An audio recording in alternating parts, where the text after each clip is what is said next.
आणि इथून पहिलं म्हणल्यार ते जेन्ना खावटे पडलेले तेन्ना एक रोयल्ले शेत सगळे पिड्यार जालां, तेवूय लुकसाणी मेळना. आता हे उदक असलेल्या कारणानूय शेत रोवपाक मेळना, तिवूय लुकसाण जाल्या. आता म्हाका दिसता हे पावसांचे शेत रोवपाक मेळपाचेच ना.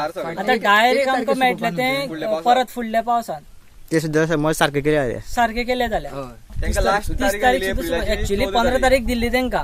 तेंच्यानी आता भितून कितें केला आपण आता 30 तारखेक सुकयता म्हणटा. ह्या शेतान जवळ एकटो शेतकार 80 ते 90 क्विंटल भात उत्पन्न करू शकता, कारण दोन पिकांचे.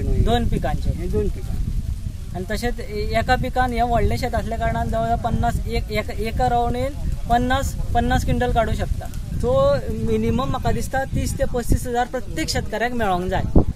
आणि कलेक्टरान आणि मामलेदारान एफर्ट घालून हे सगळे शेतकऱ्यांक मेळोवन दिवचे, हेंचे कडल्यान रिकवर करून तांकां मेळोवन दिवचे, इतकीच हांव कलेक्टर आनी मामलेदारा कडेन मागता. कलेक्टरान जावं मामलेदारान जे आसा तेंच्यांनी स्ट्रिक्ट एक्शन घेवन हेंचे कडल्यान ही सगळी जी लुकसाण आहा तेंच्यांनी तेंचे कडल्यान भरपाई करून घेवची आणि शेतकऱ्यांचो पयसो शेतकऱ्यांक दिवचो.